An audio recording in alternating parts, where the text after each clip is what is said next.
My name is Ashutosh Kumar. I am Assistant Professor within the School of Engineering here at IIT Mandi.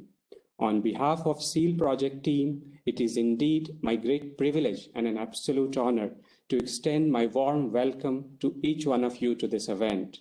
A warm welcome to all the invited speakers who took their time out of their busy schedule and kindly agreed to be part of this event. I'm very, very thankful to them.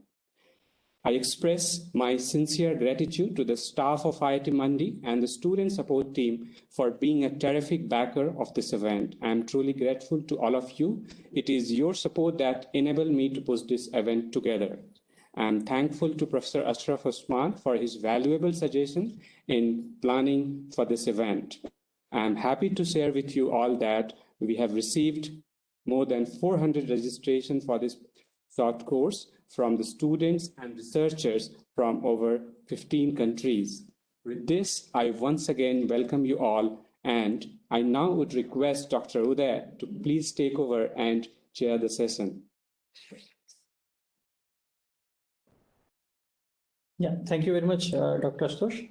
A warm welcome to all the experts and a special welcome to all the participants as well as the attendees for taking the interest. And of course, the number 400 really looks big. And for now, at least we could see that at least 100 of them have joined and they should be joining up soon. So without wasting further time, I would now request Professor Osman to take over the introduction of SEAL from your end. Over to you. Thank you. Can you see my screen? No, not yet. That's very strange because I just okay. Yes. Okay. Yes, now yes. And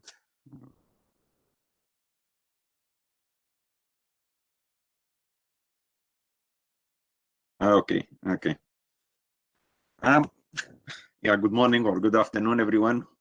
So it's very difficult to say the right greetings in a very where we have attendees from all over the world. And yeah, thank you for the colleagues in IIT Mandi in India for the time they spent in putting this event together. And so what I'm going to talk, I will just give like a brief introduction about the SEAL project, what SEAL project is. It's about developing, the title of the project is Developing a Framework for Landslide Suspectability and Adaptability in Southeast Asia. And it's funded by the UKRI, or the National Research Council in the UK, National Environment Research Council, NERC. And we have 11 universities as part of this partnership, and 60 stakeholders and policymakers in 7 countries. So Durham University in the UK, IIT Mandi in India, and where they organize or they take the lead in organizing this event, and Gonama University, Japan, Tekyo Hisei University, also in Japan, Him University, and UKM in Malaysia, and Asian Institute of Technology in Thailand, and Kasit Start University in Thailand, and Chiang Mai University also in Thailand, and Sui Lui University in Vietnam, and Gadjah Mada University in Indonesia. So it's quite a big and diverse group, and also we are lucky to have the support of 6 stakeholders and policymakers as part of this project. So we have the National Research Institute of Malaysia, and the Public Work Department of Malaysia, and the Construction and Industry Development Board of Malaysia, and the Ministry of Public Work in Indonesia, and also a couple of consultancy and practitioners. So we have Siwilui University Consultancy and 7 associated consultants in Malaysia. So it's quite diverse. So it had academics, policymakers, and practitioners. as part of this project, and it was funded under COP26 adaptation and resilience scheme. So the main objective is to raise awareness about the impact of climate change and how we, as an engineers, how we can address these global challenges related to climate change. So here the focus on landslides, and it's very unfortunately it's very short project. So it's just 6 months. We started in October and we will finish in March. And our objective actually is, as part of the discussion in this project, is to produce a hazard map for landslide suspectability, taking outcome of landslides.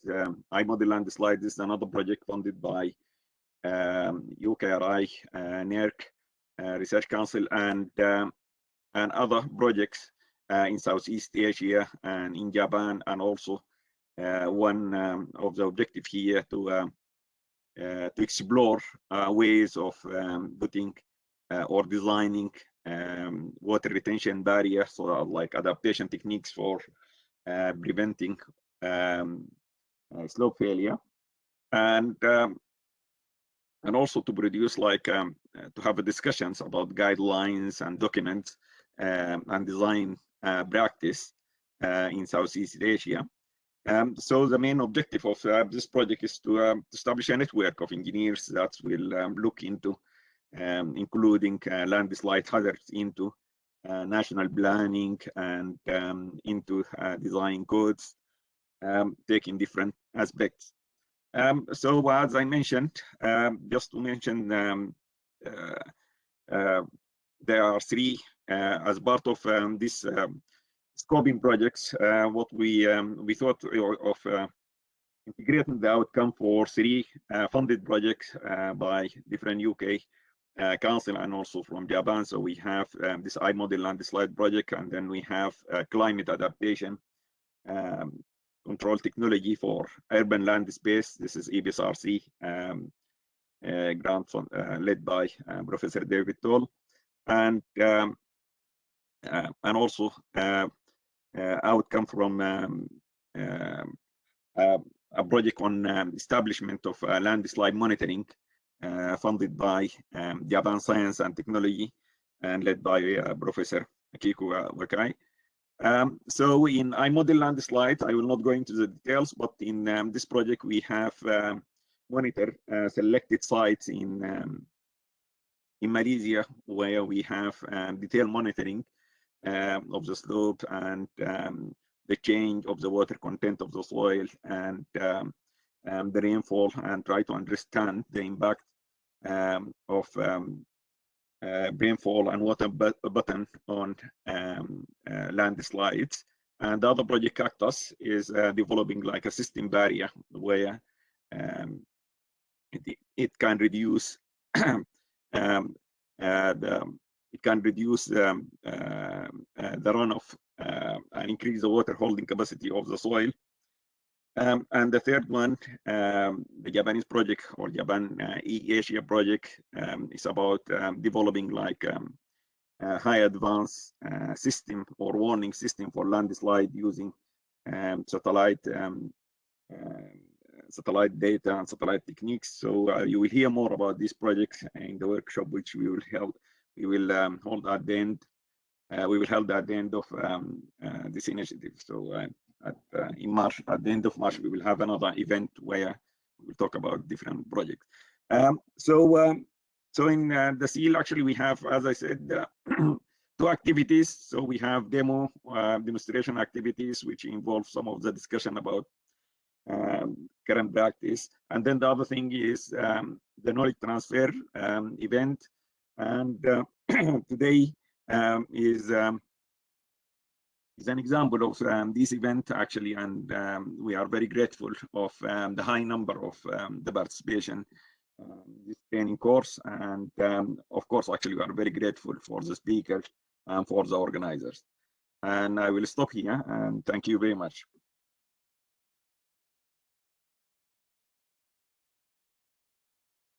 Thank you, Professor Ashraf. Thank you very much for giving wonderful overview of the SEAL project. And yes, we do understand that it is of very short duration, and we are trying to make maximum use of it by bringing various collaborators from the Southeast Asia, as well as the support from you and David and the colleagues from Durham is innumerable, I must say. And so it is really nice the way we are progressing, and we are hopeful that other funding opportunities definitely would turn up so that we can continue the partnership that we are currently having. So we are waiting for Professor Babu to join. Actually, he is having some problem in the in the platform itself, actually. So it is new to him as well. And so he is facing some of the difficulty. So kindly bear with us. And so once he would be able to join, then we should proceed. So please bear with us.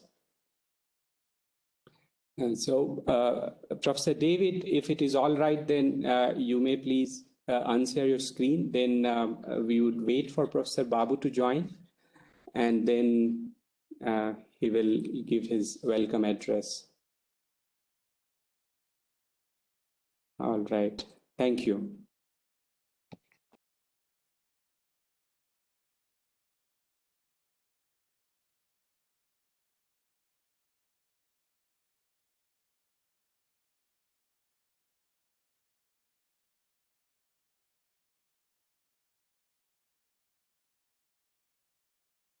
Yes, it is answered.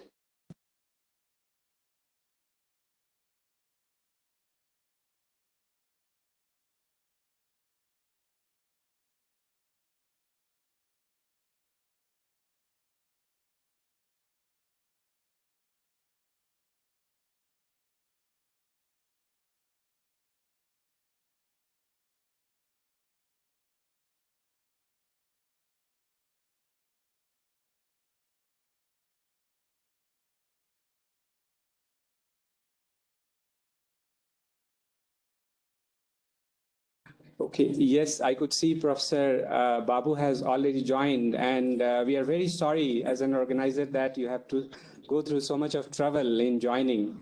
And I understand this is a new platform, it is new for us as well. So it is creating a lot of issue. And so I don't know, I think you have joined through your phone, so I don't know whether you'd be able to share the screen. Yeah, Professor Babu, can you hear us? I can talk, that's one thing I can do. All right, that would be perfect. So before you do, so I would request Aditi, our MS student, she would be introducing you. So Aditi, could you please introduce?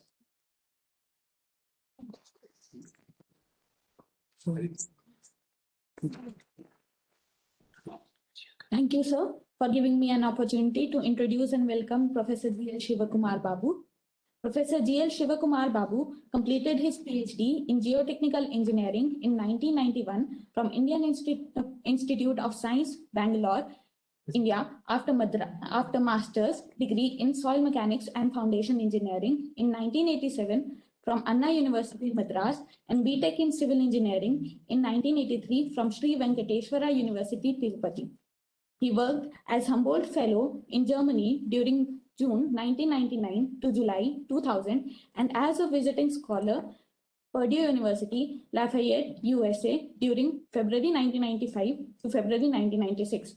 He served as the president of Indian Geotechnical Society during 2017 and is the chairman of International Geotechnical Committee on Forensic Geotechnical Engineering of International Society for Soil Mechanics and Geotechnical Engineering. He is fellow of ASCE and has also served as governor ASCE Region 10 during 2014 to 2020.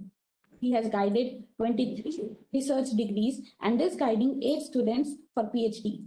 He wrote a book on soil reinforcement and geosynthetics, edited 8 books and proceedings, and has over 350 publications. He received several awards such as John Booker Award from IACMEG, Humboldt Fellowship from Germany, DST Boy Scout Fellowship, and a few awards for best papers from Indian Geotechnical Society and American Society of Civil Engineering. I welcome you, Professor, and thank you for your valuable time. So, at the outset, I would like to thank the organizers for giving me an opportunity here. I would like to welcome all the experts, the participants for this two-day short course, training course on the application of unsaturated soil mechanics and analysis of slopes. And the project, Understanding Landslide Susceptibility and Adaptability in Southeast Asia, funded by KRI and ARC. This program is being conducted jointly by Indian Institute of Technology, Mandi-Durham University, Kablansan, Malaysia. I have, in fact, there is a glitch here. I wanted to give a presentation, but I just wanted to say a few words about unsaturated soil slopes. And, we have embankment failures, and there are a lot of issues. And also there are a lot of landslides that we are familiar with because of the rainfall effects. The unsaturated soils are ubiquitous everywhere, and the understanding the soil behavior is so important. Conducting experimental work, doing analytical or numerical work to develop a resilient or climate responsive designs is very challenging. And the large number of failures of embankments that we have, but I have a lot of case studies. And then we know that the landslides regularly happen. So we need a lot of efforts in this direction to understand unsaturated soil behavior and minimize the failures. And we know that the soil is a three-phase material, and we have a number of effects. In fact, Tazigi said about the saturated, the effective stress principle for saturated soils, but it's Bishop's effective stress principle that was given by him in 1950s. He started beginning of the unsaturated soil mechanics, and then a lot of work was done. Contributions from Professor Bishop, Professor Blight, Professor Fredland, Professor Alonso. There are many others who contributed significantly. And in Indian context, I should say that Professor Gilati and then Satija, his student, who worked with Professor Henkel, they did some work in IIT Delhi. And we also have a lot of constitutive models on, particularly the Barcelona basic model, which actually personally we have used it very well. And the landslides are there, and in India also we have a number of landslides because of the rainfall. And in fact, I had some slides to present on the back analysis and why the suction is so important, and why unsaturated soil behavior is so important, and why it's so critical. Maybe sometime when there is an opportunity I'll present, but I just want to say is that the unsaturated soil mechanics is so important, and it is from all aspects of the, like mechanical behavior and even contaminant transport behavior and all that. So I would like to say that this current workshop will give us a lot of directions in experimental, numerical, and analytical work, and give a lot of trust to all of us. Thank you very much.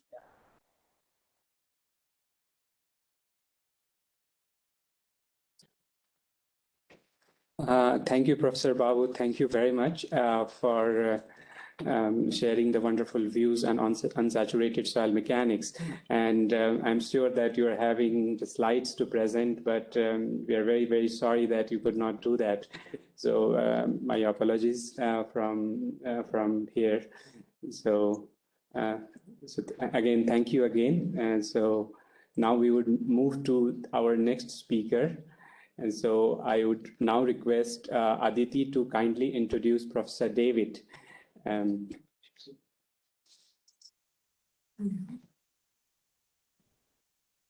Now, I would like to welcome and introduce our first speaker for today, Professor David Tall. Professor David Tall is Professor of Engineering at Durham University, UK, where he is Research Challenge Director for Sustainable Infrastructure. He is Chair of International Society for Soil Mechanics and Geotechnical Engineering's Technical Committee TC106 on unsaturated soils, and has been Chair of Joint Technical Committee JTC2 of FED-IGS on Geoengineering Data. He is Vice Chair of British Geotechnical Association. He was Chair of UK Institution of Civil Engineers, ICE Northeast, and became a Fellow of the Institution of Civil Engineers in 2013. He has been carrying out research into global challenges, particularly relating to climate impacts on transport infrastructure for over 30 years and has 200 plus publications and 10 books. He has been an organizer of conferences on unsaturated soils and information technology in both Asia and Europe. Professor Tall has held visiting professor posts at Tongji University, China, National University of Singapore, Nanyang Technological University, University of Sydney, University of Western Australia, and University of Newcastle, Australia.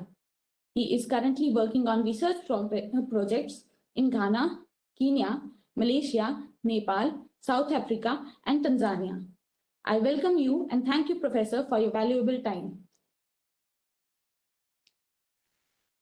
Good morning, good afternoon, good evening to everyone, and thank you very much for that kind introduction. So the topic of the training course is all about unsaturated soil mechanics for slope analysis. So I want to start with some of the underlying principles that we need to carry out that type of work. So there are three main properties that I'll talk about today that are needed for slope analysis.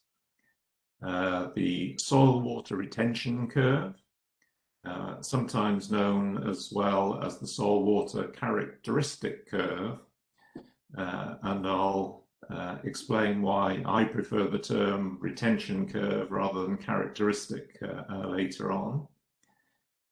So we'll talk about the fundamentals of the curve, what affects it, what other factors produce changes in that curve, and then some suggestions for how to choose an appropriate value of the water retention curve for a slope analysis.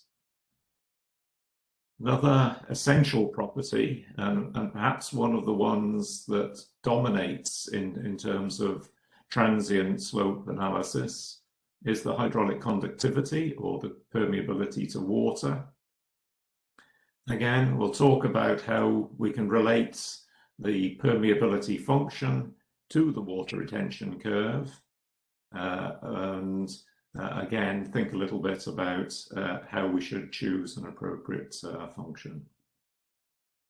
So those are the two hydraulic properties that are essential when we're modeling infiltration and evaporation from soil slopes. But then, of course, we also need some knowledge of the unsaturated shear strength.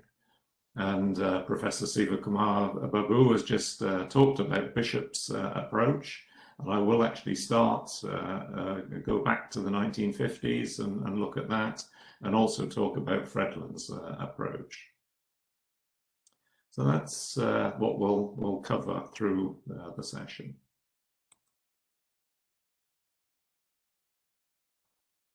So I'll start by talking about the soil water retention curve. So this is the relationship between water content in the soil and the pore water pressure in the soil, which in an unsaturated soil is likely to be a suction state. So we're going to have negative pore water pressures, where the water pressure is lower than the air pressure within the soil. So, as I say, this is often called the soil water retention curve, so the soil water characteristic curve, but what I'll show you today is that this curve actually depends on quite a number of factors, such as void ratio, how many cycles of wetting and drying, and where we are within a number of different spaces. And so calling it a characteristic seems to be an inappropriate term for me. It's not a characteristic. It changes with many things. And so I prefer to use the term water retention curve to describe it. So on the screen, you can see a plot. In this case, I've plotted volumetric water content, and we'll come back to the different ways of representing the curve in a moment. Again, suction, and typically we plot that on a log scale. And what we see is if we start at the top, we actually have, imagine that we start from a saturated state and allow the soil to dry out, maybe just by evaporation. And what we would see is that initially the water content doesn't change very much as the suction starts to increase. But at a certain point, at a point we call the air entry value, we see a change and we start to see much more rapid desaturation where water leaves the soil and the water content changes much more rapidly, and we get this desaturation phase until we reach a point that we call residual suction, where the curve actually starts to flatten again, and we get this distinct S-shaped curve. And if we continue to dry the soil, we'll eventually reach a suction of maybe something like a million kPa is what we usually associate with an oven dry condition, zero water content. If we then start to wet the curve from that state, we then follow the blue line here, where we follow the primary wetting curve until we get back to a zero suction state. And very often, as we can see, we have this big hysteretic change in behavior between the drying state and the wetting state, and we may not come back to the same initial state because the soil will have changed as a result of shrinkage and swelling as we go through this curve. Now, if we stop, we go back to our initial drying and then stop partway down that drying curve and start to wet at that point, we follow what we would call a scanning curve. And we follow this blue curve until we join the primary wetting curve and so on. And similarly, if we were actually following a wetting curve and then stopped and started to dry it, we would follow a scanning drying curve until we join the primary drying curve again. So we have quite a number of possible states that the soil can exist in between this primary drying and the primary wetting curve. And we can have a number of scanning curves depending on where we change direction between wetting and drying or between drying and wetting. How can we measure this curve? Well, this is how we do it at Durham University. We've developed a new piece of apparatus that allows us to measure all the information we need to generate a continuous water retention curve. So what we have here is a frame that's sitting on an electronic balance, and sample sits on the top of the frame here. You can see a little white spot in the center of the frame, and that is actually the top of the tensiometer, which you can see in the bottom right-hand corner.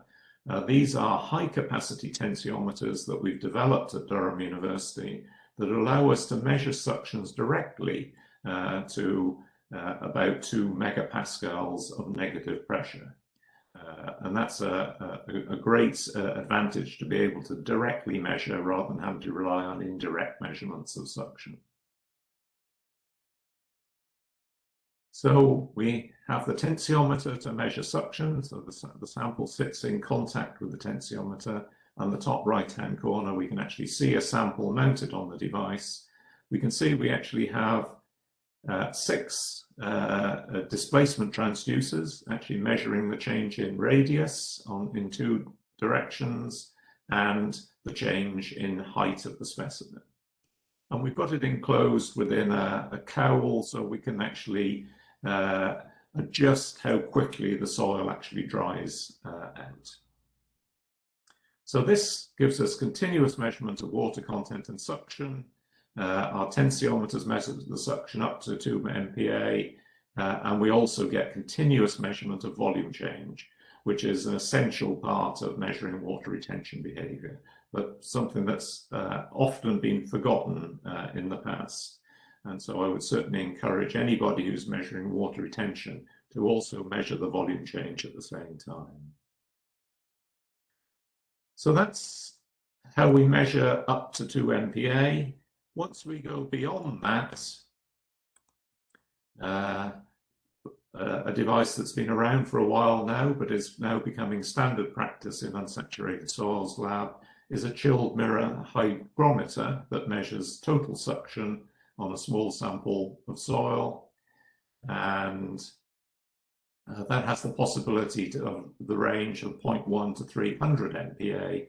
And so once we go beyond the range of our tensiometer, of around 2 MPa, we would use the WP4C device to measure the suction beyond that point. So let's talk about some of the fundamentals of the soil water retention curve.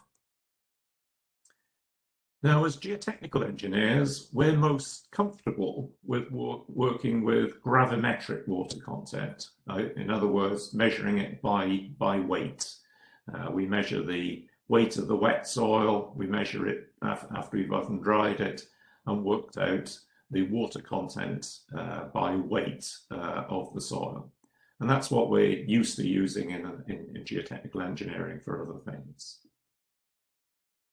Now, this is actually a plot of a clay material that's actually drying out.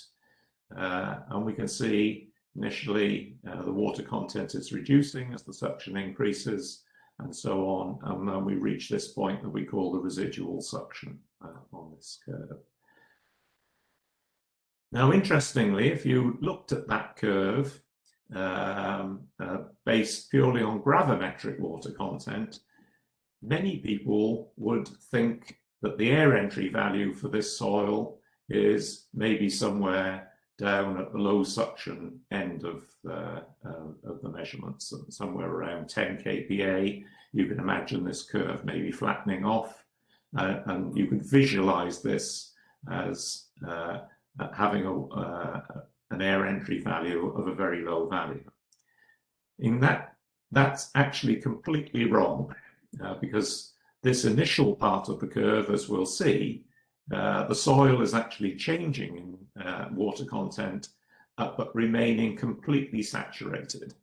But because we're looking at it in terms of gravimetric water content, we're seeing a change in water content that is just due to the change in volume, the shrinkage of the soil. So in fact, as we'll see, the air entry value for this soil is around 2000 kPa, 2 MPa, somewhere around this point here. And we'll see that clearly when we look at alternative ways of representing this curve.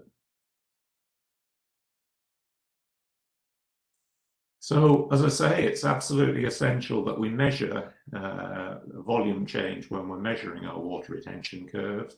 And this is the shrinkage curve for the same test that we've just looked at. And we can see here that the soil starts, the dotted line here represents the saturated line based on the specific gravity of the soil. And we're plotting void ratio against water content, gravimetric water content here. And initially the soil actually shrinks, but it remains on the saturated line. So it's just pure shrinkage in a saturated state.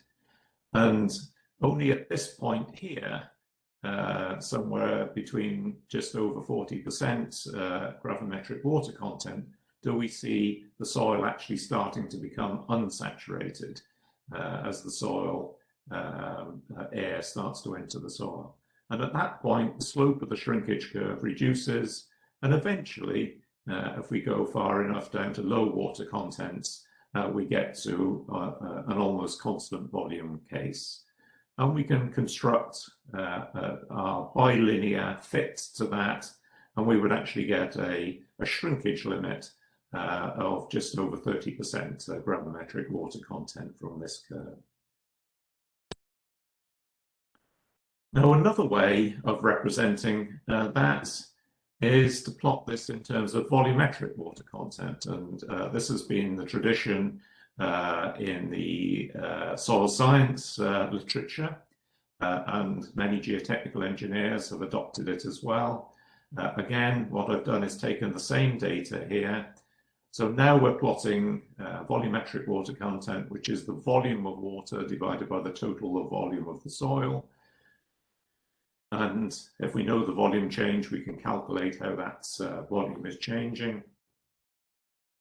And so now we can actually see the curve plotted as a volumetric water content curve against suction.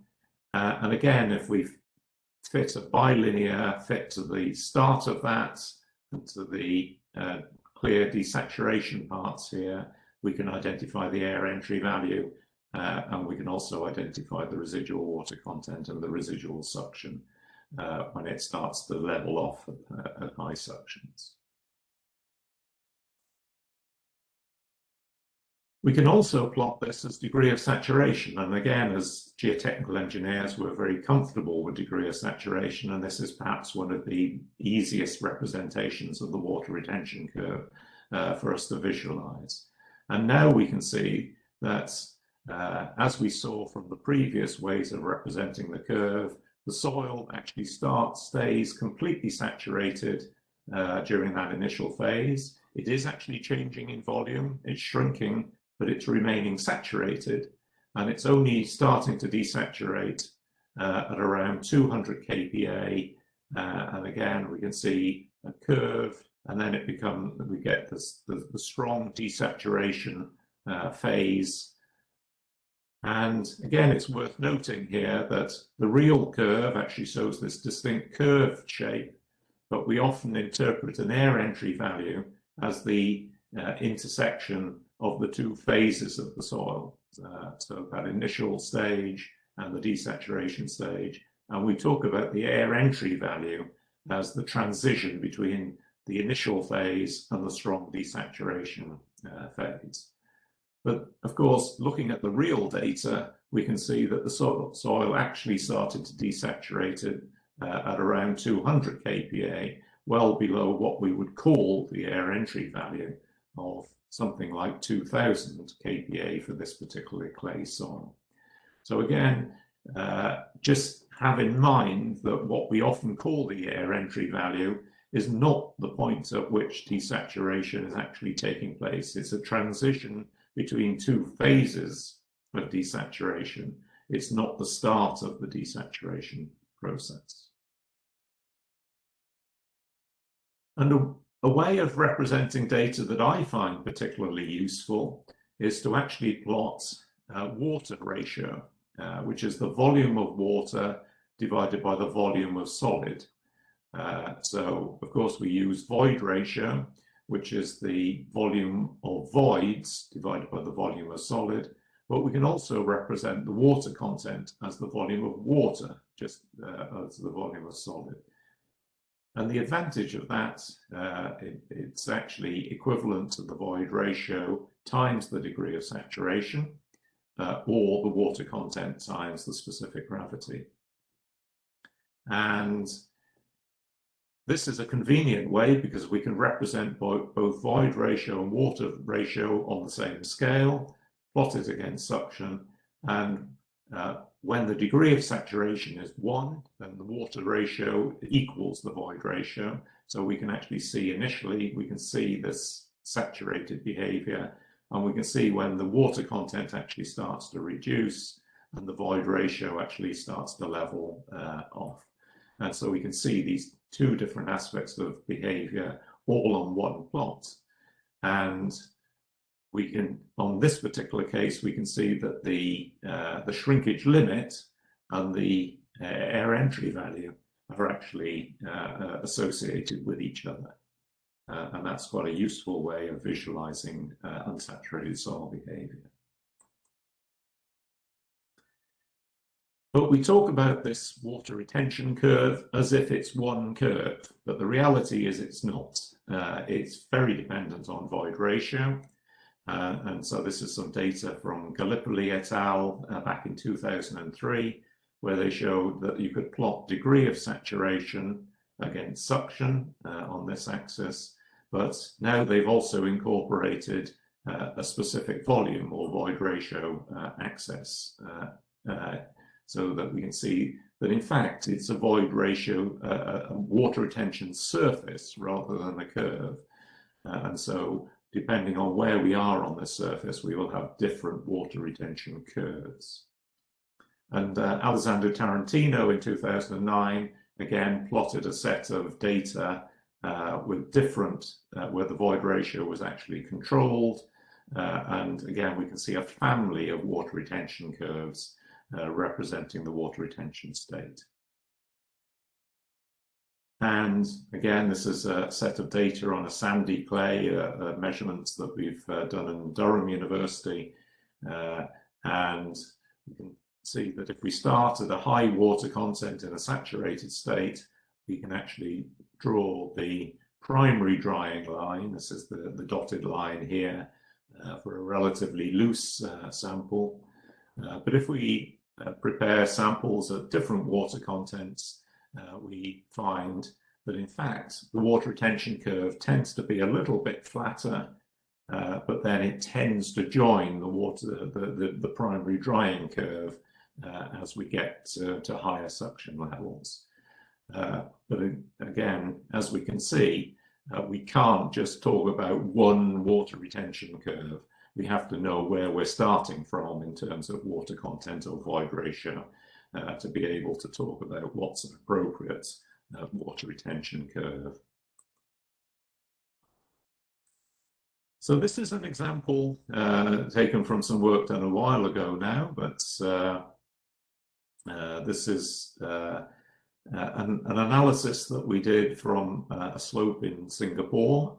It's actually Jurong soil in Singapore, so a residual soil from the Nanyang Technological University monitored site, working with Haryanto Raharjo and his colleagues at that time in Singapore.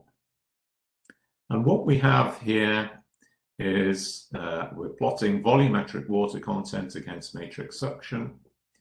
And we've got a number of different curves for measured by depending on the initial depth. The top curve here with the red points is for a sample taken from 0.4 meters. And then we've got another one at 5.6 meters and another one at 4 meters. And because of the initial different void ratios, we end up with different initial volumetric water contents. And if we do the water retention curves, we can see the points here for the red points for the near surface material. For the same soil, a little bit deeper, we can see a different water retention curve, and so on for the different depths, depending on the different initial void ratios. Now, our colleagues at Nanyang Technological University, Agus, working with Liong-Ing Jun and Haryanto Raharjo, produced an excellent paper back in 2001, where they compiled a large database of water retention curves for Singapore residual soils. And what they were able to do were able to identify upper and lower bounds for retention curves and the average curve. And so what we've done, and those can be defined in terms of the starting volumetric water content, or depending on the void ratio.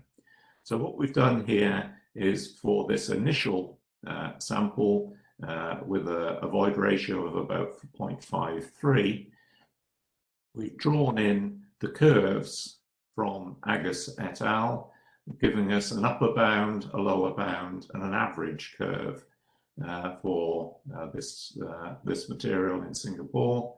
And we can see the experimental data obtained by Ilyas Tsaparas back in 2002 actually is not too far away from the average curve in this family of water retention curves.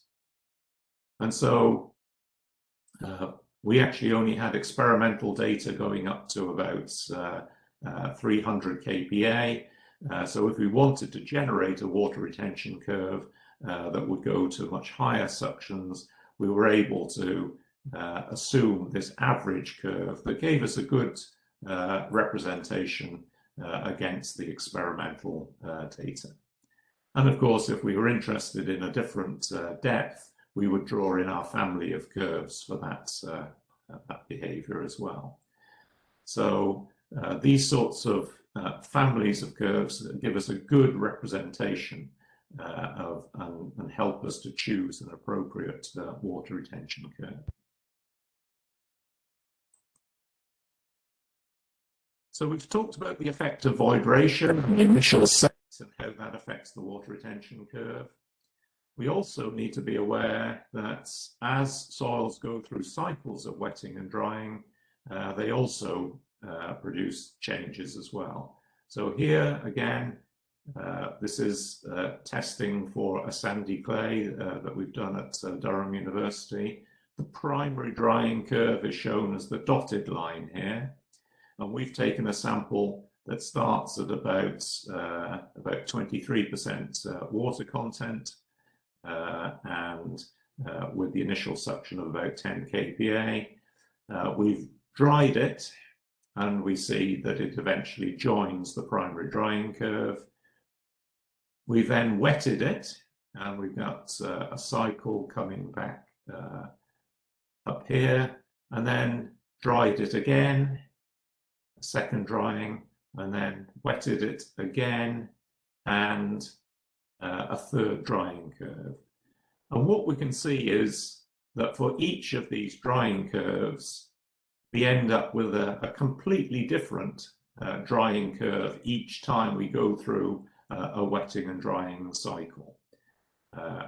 And so for the same water content, if we just look at a water content of 22%, we can see for the three different drying conditions, for the first time, we have a suction of about 80 kPa.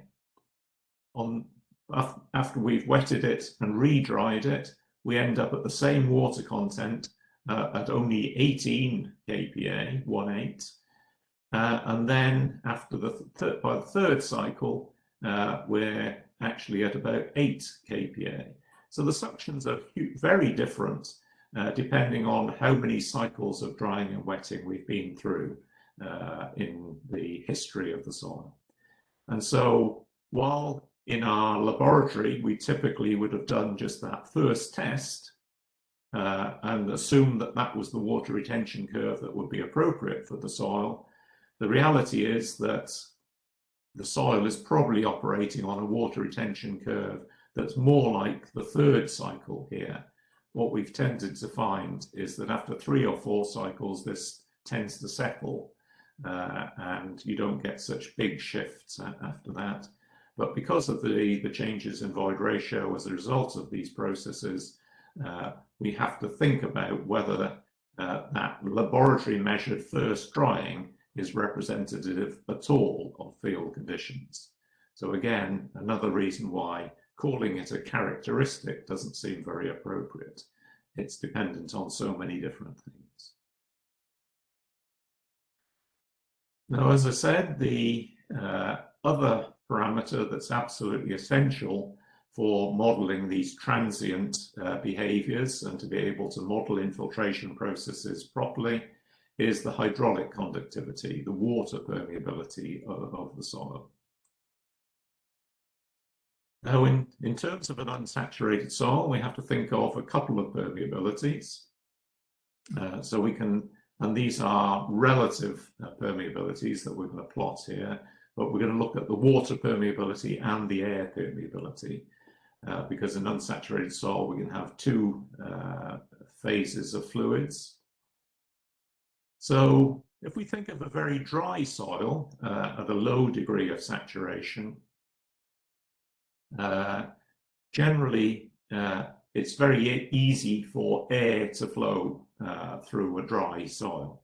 So we have a very high air permeability or air conductivity. And if we represent that air permeability relative to the dry state, we can call that the relative air permeability. And we can see the red line there. So initially that's 1, and then once we start to increase the degree of saturation, some of the pores start to become filled with water rather than air, and so it becomes harder for air to flow through the soil, and so the air permeability actually reduces. And once we get to an occluded state where the air is present as bubbles rather than as a continuous phase, then the air permeability actually becomes 0, and we can't get air to flow through the soil easily at all.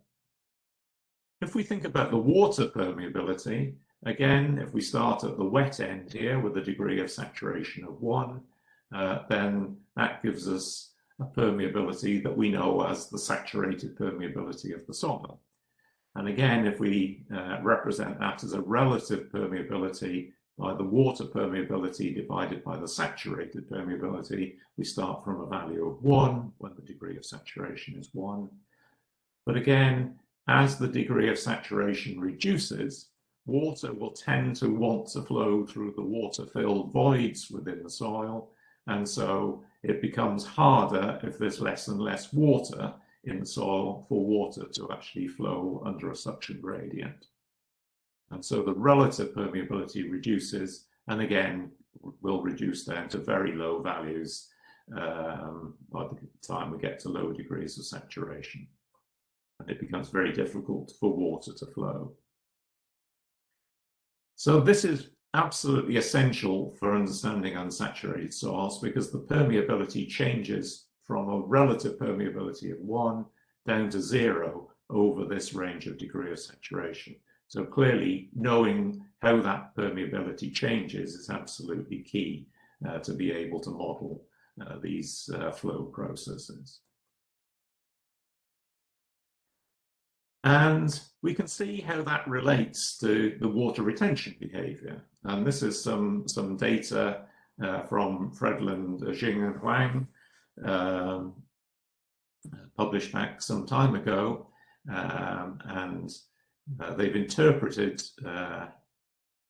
the relative coefficient of permeability from data by Brooks and Corey. And we've also got the water retention curve plotted, in this case as normalized water content against suction. And we can see the water retention curve. Initially, the soil is saturated, and then we reach the air entry value, and we go through this clear desaturation curve, and so on down. And then we can see how the permeability actually follows the same trend. What we can see here is that up until the air entry value of the soil, where the soil is close to saturated, then the permeability remains pretty close to the saturated permeability of the soil.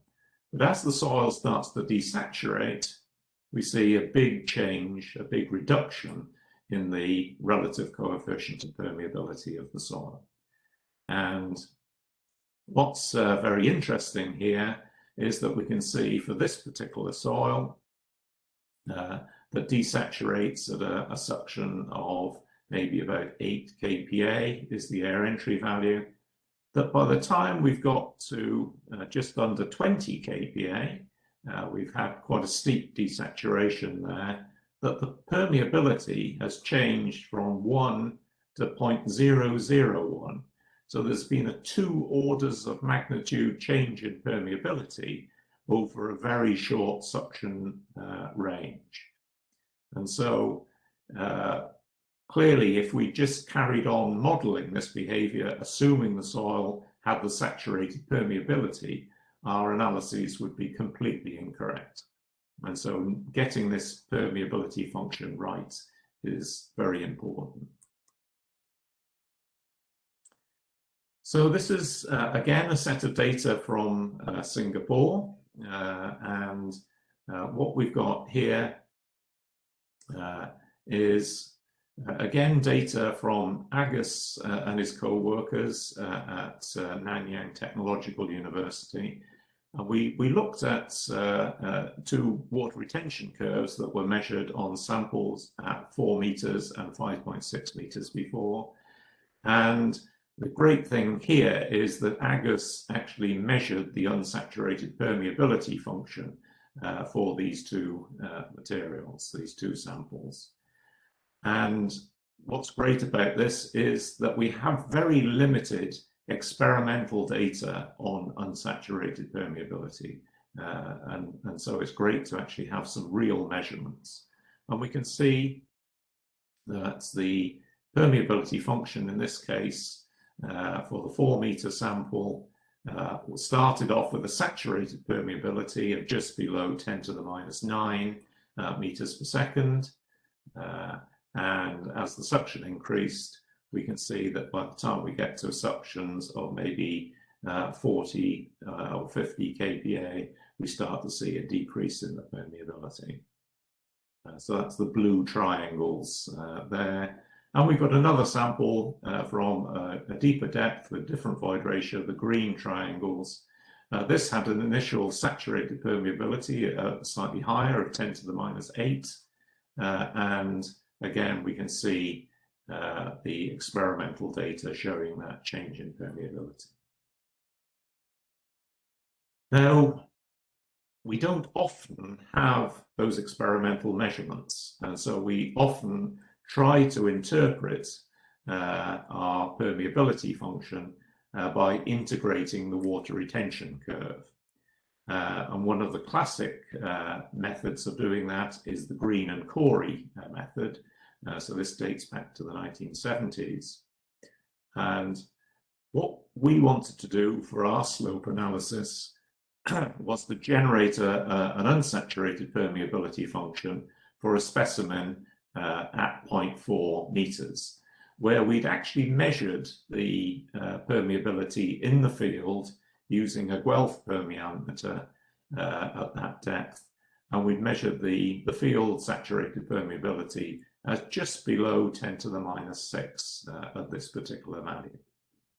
But that was the only measurement we had. We only had the saturated permeability, and we wanted to generate a permeability function for the entire suction range. So what we did was we did a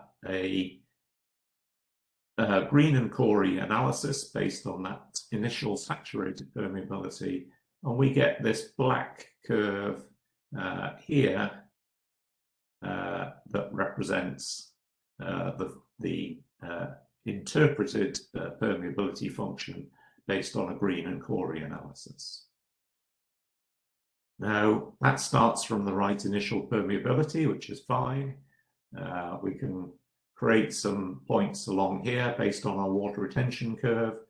But what we can see is that once we get to suctions of greater than 20 kPa, the Green and Corey analysis is predicting very different data to the other curves that Agus had actually measured from the other void ratios.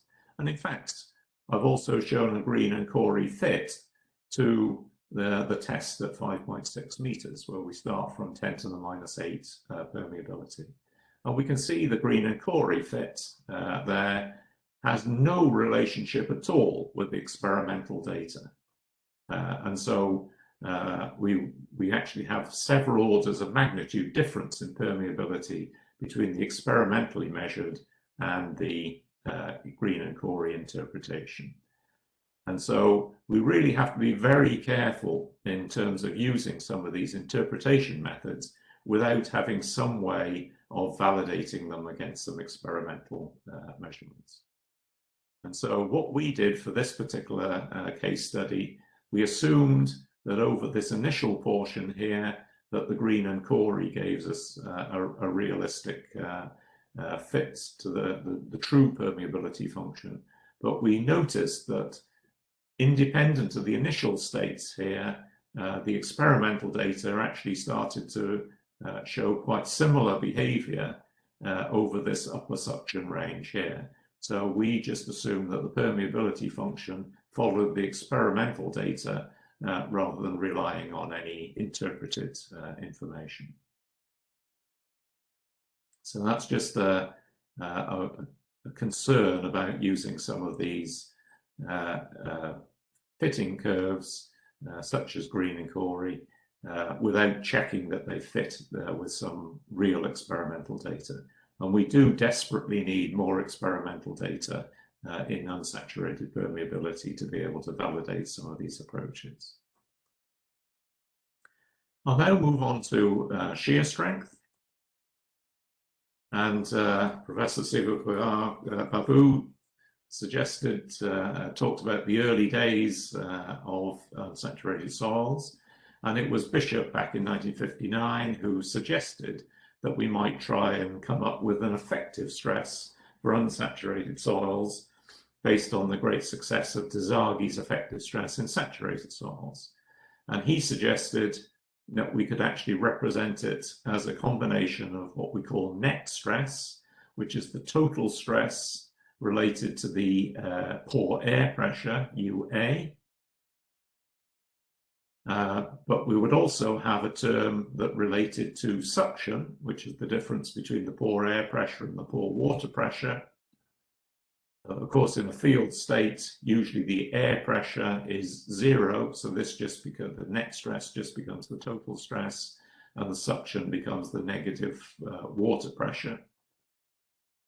And Bishop suggested we should try and combine these terms and take account of the suction in some effective stress term by using a chi factor. And some of the work that was done, working with Professor Jeff Blight, who was a PhD student working for Bishop at the time, came up with these experimental measurements of this chi factor as a function of degree of saturation. Now we can see that for different soil types, we actually have quite different curves. And as time went on, we started to recognize that these experimental curves were different depending on whether we were looking at shear strength or volume change. And the whole idea of effective stress started to be questioned, and with very good reason. We should not expect that we can generate one stress term that will actually explain how unsaturated soils behave. We should always expect to incorporate suction as a separate variable within our analyses. However, what we found, so as Bishop said, this chi factor was a function of degree of saturation. What some people have proposed since then is that we work with a simple assumption that this chi factor is actually related to degree of saturation, which you can see is not unrealistic for the high saturation levels here. And essentially we end up with partitioning our pore fluid by saying that the water pressure acts over the water area of the soil, which is defined by the degree of saturation, and the air pressure acts over the areas where there isn't water. So in other words, 1 minus degree of saturation. And this term is variously described as Bishop stress, or Christina Yomi called it the average soil skeleton stress. But the Bishop stress term seems to be quite well established now. But we should recognize that Bishop stress, using a degree of saturation as the partitioning element there, is not an effective stress. It represents a stress within the soil, but we still need to treat suction as a separate variable. And so Fredland in the 1970s came up with a proposal that we think about things a little differently. They recognized that we should still have these two components of stress, the net stress, sigma minus UA, and the suction, UA minus UW. And they suggested we should actually have two angles of friction to explain the contributions by these two stress terms. So we should treat them as acting differently. So the net stress works through an angle of friction phi A, and the suction acts through an angle of friction phi B. And then again, they went on to simplify that a little bit. They assumed that phi A was equal to the effective stress angle of friction, phi dash. And again, the cohesion term in this shear strength equation, C double dashed, was assumed to be equal to the effective cohesion of the soil. And that gives us the equation at the bottom of the screen there, which is now very widely used and assumed to be a realistic approximation to unsaturated shear strength. So if we think about what that means, we can plot the shear stress vertically, the net stress to our right here, and we now need a third axis, which is the suction axis, going backwards, UA minus UW. And we have an angle of friction in the front plane here at the zero suction condition when the soil is saturated. That's equivalent to phi dash, the effective stress angle of friction. But if we go backwards on the suction axis, we get an increase in strength due to suction, which is represented by a phi B term. Now, we can think about what that would look like if we were to consider a number of constant suction conditions within that plane. So what I've drawn here is a blue line that represents the state when the suction is equal to 0, and we're now operating in the saturated plane where the failure envelope is defined by C dash and phi dash. And then we can look at a state where we have increasing suction, UA minus UW, and state 1, and then a higher suction, number 2, and so on to an even higher suction, UA minus UW3 at the back there. And so what we've got is the blue line, a green line, a pink line, and a light blue line representing those 4 different states. And so what we're going to do is take that plane and just draw constant suction lines in terms of the shear strength against net stress axis. And that's what we would expect to see. So for the zero suction case, as I say, we've got a failure envelope defined by the effective stress parameters, C dashed and phi dashed. But as suction increases from 0 to this first state, UA minus UW1, what we see is that the strength has increased due to suction. And we can treat that. The failure envelope is often, it's defined by phi A, which is often not so different to phi dash, but may change a little bit. But the major effect is that we get the equivalence of a cohesion as a result of the increase in suction. And so for when the suction's increased to this first state, we've got a total cohesion. So we've got the effective cohesion plus the contribution by suction gives us a total cohesion of C1. And for a higher suction, we go to C2. And for an even higher suction, we go to C3, a greater cohesion each time. Now, what we're going to do now is plot these different cohesion values against suction, so we can see how strength actually varies with suction. And this is what we would typically get if we plot matrix shear strength against the suction. So at 0, this cohesion is the effective cohesion, C dashed. And for for UA minus UW1, we've got cohesion 1, and so on for the other point. And what we find is that that tends to give us a non-linear relationship. We find that phi B, before the soil reaches the air entry value, when the soil remains relatively saturated, phi B remains very close to phi dashed. But as the soil desaturates, phi B actually reduces, and we get a lower value of phi B than the phi dashed. And this is some data I published back in 2000, which is another way of thinking about how these two angles, phi A and phi B, actually vary with degree of saturation rather than suction. And again, we can see that at the degree of saturation of 100%, phi dashed and the phi A and phi B are all equal at that point. The contributions from net stress and suction are the same. But as the degree of saturation reduces, phi B actually reduces and may actually reduce down to 0 once we get to a low degree of saturation state. And we end up with a state where the suction is no longer contributing to strength at all. Now, what's interesting for this particular soil, which was a lateritic soil from Kenya, we actually saw that phi A increased as the degree of saturation decreased. And that's all to do with aggregation of the behavior and the way the soil actually is held together by suction. But I don't really have time to go into that in a lot of detail now. But don't always assume phi A is equal to phi dash. It may actually be higher.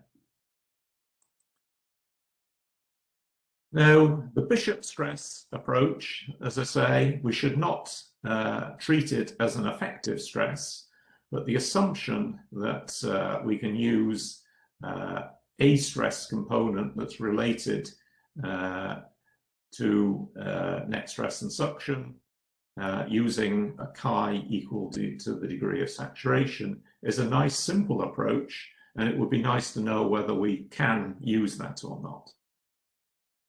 And so a year or so ago, I published a paper in in geotechnical engineering, the Journal of the Southeast Asian Geotechnical Society. What I looked at was plotting data for this. In this case, this is actually a sandy clay soil that we've done a lot of testing on in Durham. And what I'm plotting here is this is deviator stress against mean effective stress. And the blue symbols here represent some saturated tests. So they're just working in effective stress terms.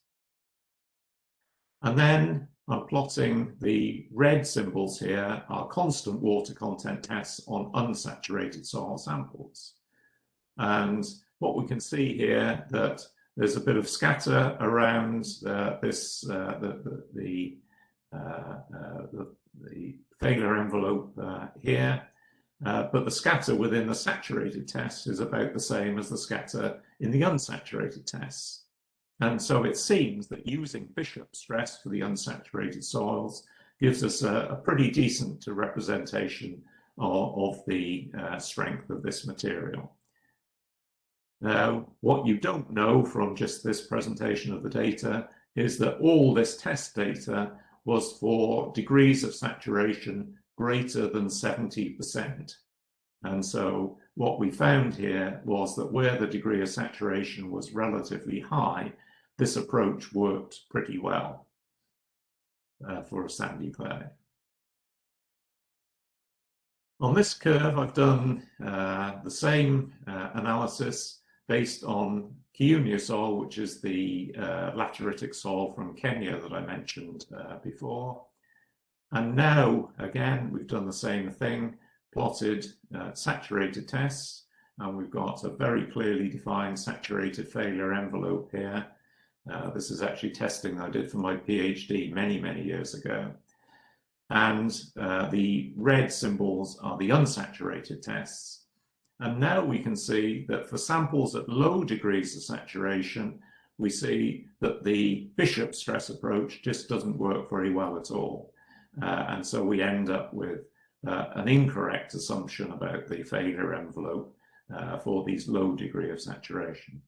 But again, if you look at the high degree of saturation tests, for those that are greater than 75%, and this blue shaded area represents that, we actually have a pretty good representation of the failure envelope for the high degree of saturation conditions.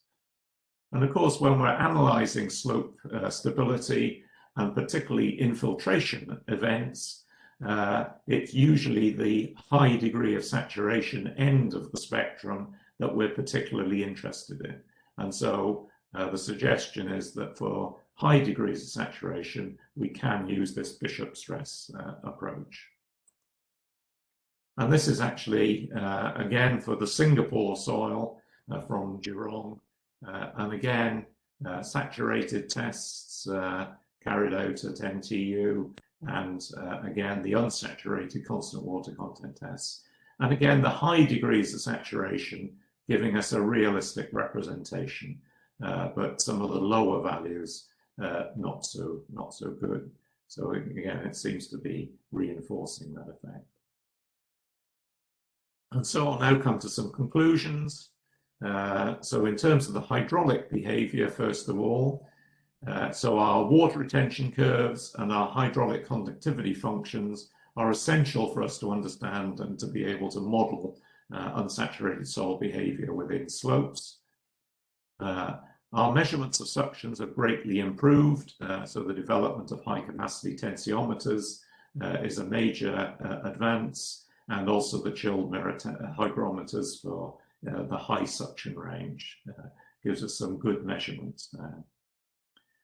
And as I say, you can always measure volume change as part of determining the water retention curve, and note that the hydraulic permeability changes by several orders of magnitude, sometimes by quite small changes in suction, and that our conventional interpretations are sometimes not in agreement with experimental data. And then finally, on shear strength, we've seen that we ideally should separate our stress variables of net stress and suction. Fredlin's approach works very well, although phi b isn't a constant term, but varies with suction or degree of saturation.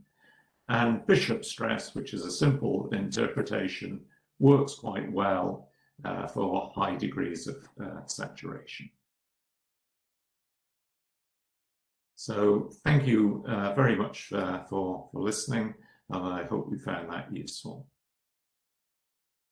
Thank you very much, Professor David Tall. It was wonderful listening from you. I mean, the construction was really wonderful, that we started with the measuring of suction, then the method which has been developed by Durham University has been shown very well.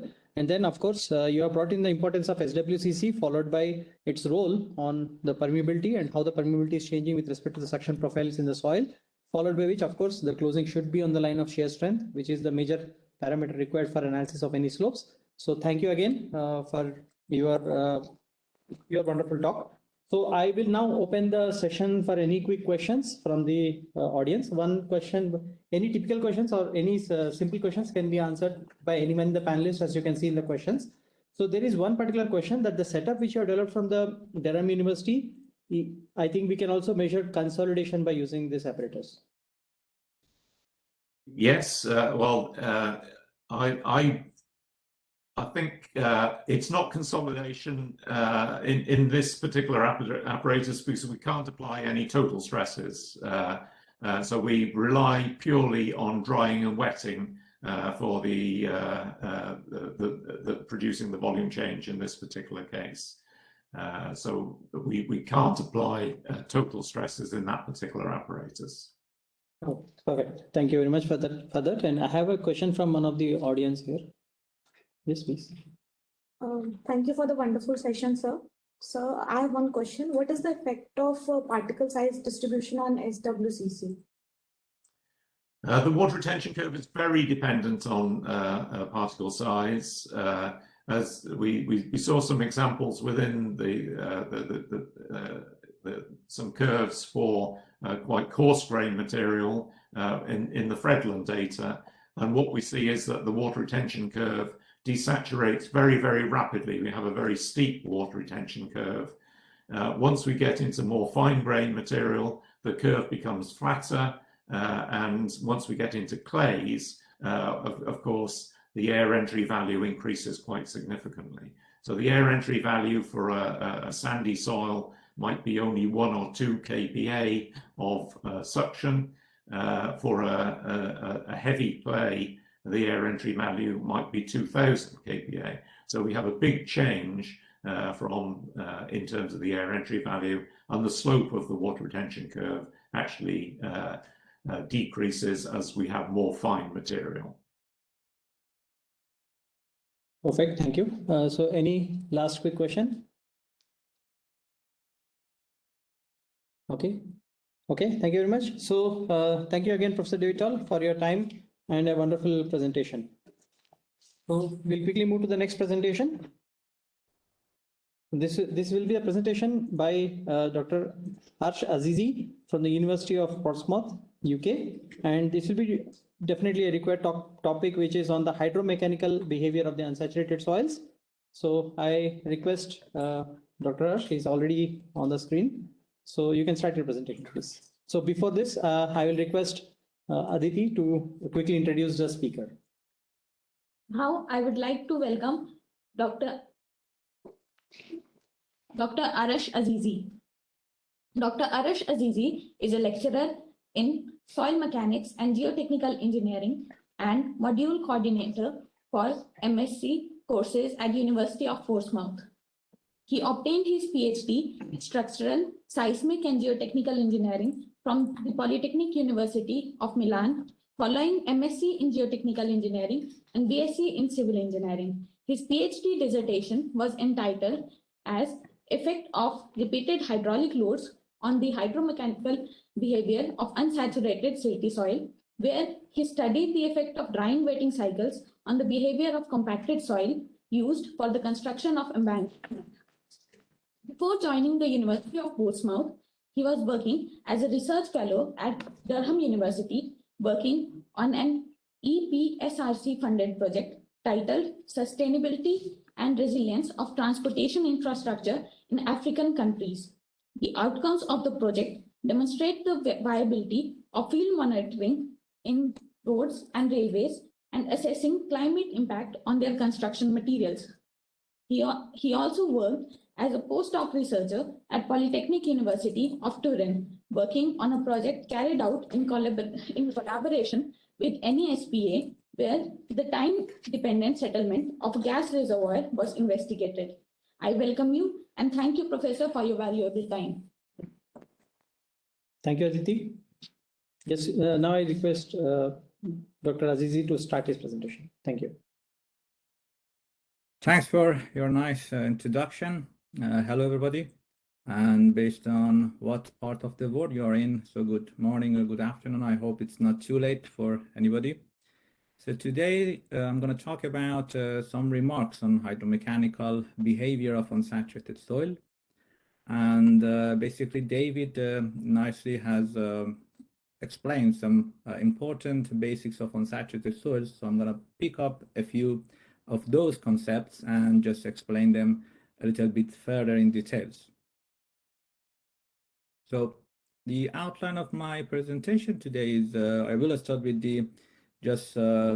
to very briefly say why we are insisting that the unsaturated soils are important, and also for the water retention curve, why we introduce this as main element of unsaturated soil mechanics.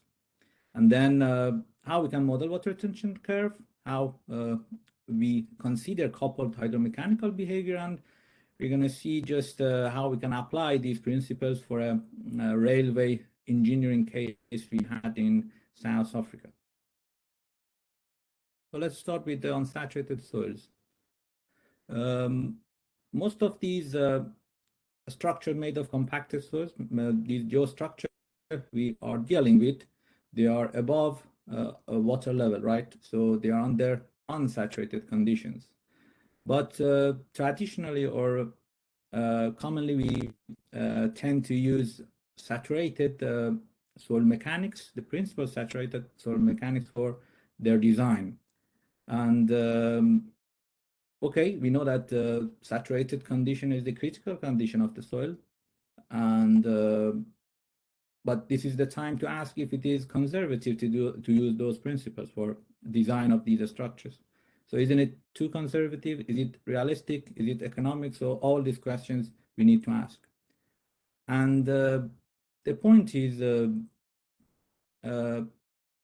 it realistic or unrealistic? Because we have some characteristics of unsaturated soil that are commonly neglected in these designs. So we have these wetting-induced collapse, we have swelling, we have these suction-induced strengths that we commonly neglect in these matter, and so it might be the time to think of incorporating these principles into design and interpretation of these structure, the behavior of these structures. Maybe 50, 60, 70 years back, we didn't know much about unsaturated soil mechanics. These days, we have a good, strong, robust framework, theoretical framework, as well as laboratory equipments, laboratory testing protocols, as well as field monitoring tools to understand what happens there when the soil is unsaturated. But this is not the only case. So there is another one. So when we say using the compacted soils in the field for instance, road embankment, railway embankment, or for dikes, and we tend to build them at optimum water content and maximum density, the question is, does it remain constant over a long period or not?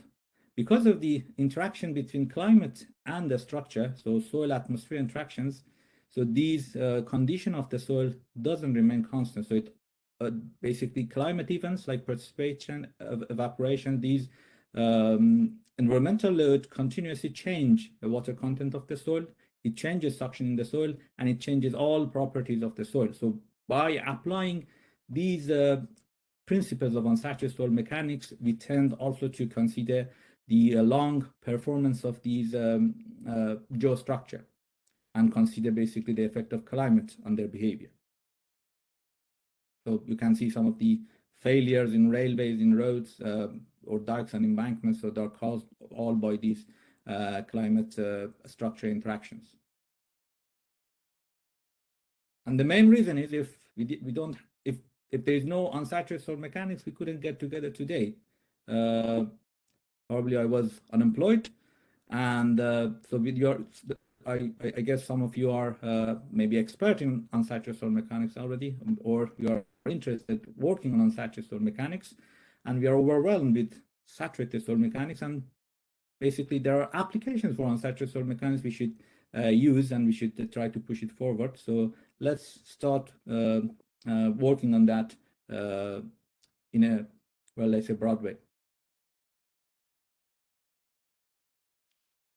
So I'll go now to water retention curve. So I think Professor David explained it very nicely. I'm just going to review again what water retention curve is, and then I will talk a little bit further about modeling water retention behavior, how we can model this behavior. So the first thing just to remind you is just this is the importance of suction. So suction, we say, and you will hear it over these 2 days a lot, that it affects all soil behavior, like strength, shear strength of the soil. It affects permeability of the soil. It affects volumetric behavior, compressibility of the soil. It affects the stiffness, and all basically any important factors that we need to consider for when we deal with the soil. They are all affected by suction. But when we talk about suction, I like to explain it in this way.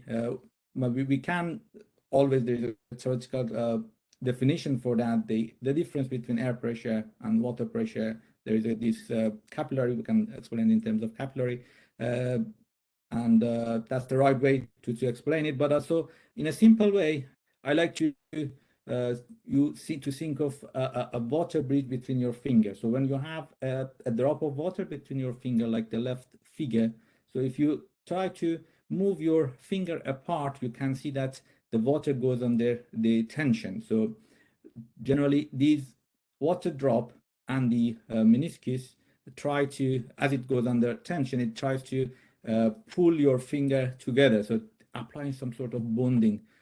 Of course, you cannot feel it, it's not that high when you do it between your finger, but looking at the soil particles on the right figure, so having millions, billions of these water bridges between the soil particles, that this can create a very high suction bonding.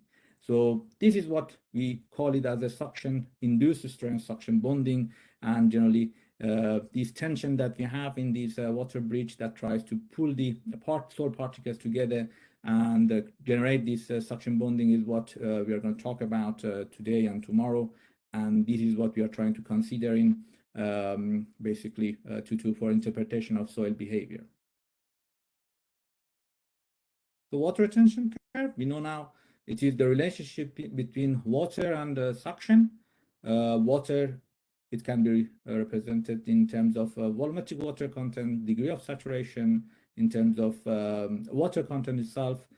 So to say what it means, let's think of an embankment. So we have this embankment there, and you can see the distribution of the water in the embankment. So if we have groundwater level, the blue mark you can see there below it, so we know that soil is saturated, saturation degree is 1, and above the water table, so soil remains unsaturated. So basically the whole embankment remains unsaturated, and the saturation degree is below 1.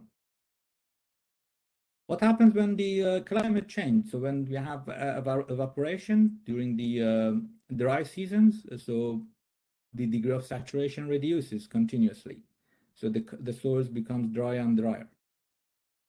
So we tend to reproduce this sort of behavior in the laboratory. So David showed you an equipment. I'm showing you a different equipment, which is called the suction control odometer, or a pressure plate, where we can put the sample in. We can take the sample from this embankment. We put it in the pressure plate. We apply suction. So we control air pressure and water pressure. And we can, by changing the suction, we can basically change, we can monitor the change in the degree of saturation and in the water content. So this is what we're going to get out of this test. So on the left, on the x-axis, you see degree of saturation. On the x-axis, you see suction, and on the y-axis, you see degree of saturation. And from almost saturated condition, the soil is dried out by increasing suction, and you can see that the degree of saturation with withdrawing, of course, we have a reduction in the degree of saturation withdrawing. The behavior is easy now, right? So we have almost a line in a semi-logarithmic scale, so it shouldn't be difficult to model it. So we can just simply define a relationship between saturation degree there and S sub R and S, which is suction, and just to use some parameters, some constant value, to just calibrate our curve to capture those points nicely, as you can see in this figure. So single relationship between saturation degree and suction is easy to implement, and this is called Wangen-Knuchten curve. This equation you see there. There are other formulas as well, but this is not always the best way to do it. I'm going to explain why it is not. Just to show you, with single curve, it is easy to get the drying curve. You see, if you have a degree of saturation of 0.8, you can predict the suction. If you have a degree of saturation after evaporation 0.6, you get suction again, and you can apply the suction value. You can apply this model to your analysis, and it would be easy to understand how the soil strength change with the suction. Because measuring saturation degree is easy. Basically, generally speaking, water content can be measured very easily in the lab, in the field, more or less. Then estimation of the suction can be made. But the problem starts when we have wetting. So when we have wetting during the rainfall and precipitation, saturation degree starts, of course, it starts to increase, and of course it increases on the boundary quicker than the basically within the depths. So if we continue changing the suction, and if we want to apply wetting, we have to decrease suction now. So we decrease suction and we wet the sample. So sample starts to absorb water with the decrease of suction. So degree of saturation of the soil increases. So it goes up. And as you see there, the behavior is hysteresis. Now the problem starts to show up. So if we get a sample from the site, or we predict a change of degree of saturation because of the climate change, and we say, okay, degree of saturation in our soil is 0.8 in our embankment, but we don't know what the suction is. So now, then the model that we used before, that single curve, Van Genuchten single curve, is not working well with this hysteresis behavior. So I will explain how we can capture this hysteresis behavior later, but if we continue drying and wet the soil like this to a further suction, again, this hysteresis behavior can be seen. Basically, you can see a small loop between two primary drying and wetting curve, but what is evident is this hysteresis behavior. So you have this main drying and wetting curve and this scanning drying wetting, that those loops inside these boundaries. So we call them scanning curves, as shown by the red colors. So how to model hysteresis? Before explaining that, I would like again to remind you about the void ratio dependency of the water retention curve behavior. So David explain it. I'm just gonna explain it further. So you see that we have this water retention curve here on the left, so from the boom clay, and these are wetting curves, so done on the samples with different density, right? So you can see that with the decrease of void ratio, so from 0.93 to 0.59, so these water retention curve tends to move up. So this means that when we want to model water retention curve, we have to consider another parameter, the void ratio. It can be density, it can be even a stress. There are some proposals with different parameters used, but here I'm going to just explain one proposed by Gallipoli. So they relate, so the top formula is similar to Van Genuchten, so relationship between saturation degree and suction S, but rather than using a constant value for alpha, which is related to air entry value, David explained it very well. So the air entry value where the curve changes from water phase to the water and air phase, water saturated phase to the water and air saturated phase. So they relate this alpha to void ratio through two parameters. So there are two constant parameters to relate void ratio to this air entry value parameter. So now we have the dependency of saturation degree on suction as well as the void ratio. So this is one way to model it. As you can see, the models, it changes with the void ratio on the left figure. But I want to introduce you to another way to predict hysteresis water retention behavior of the soil.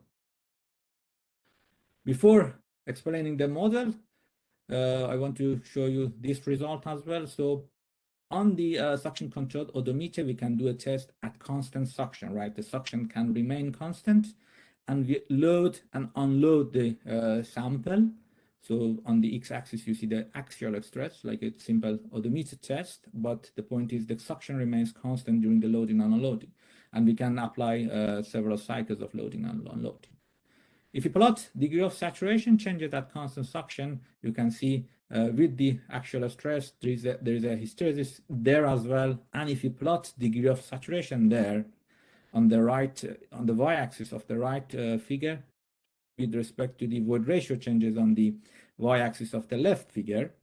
So we can see that again, void ratio and saturation degree has a hysteresis relationship. So again, during the unloading and reloading, you see that the void ratio change is reversible. So this is again cannot be modeled by Gallipoli's approach, because we relate saturation degree to void ratio alone. So this hysteresis cannot be incorporated there.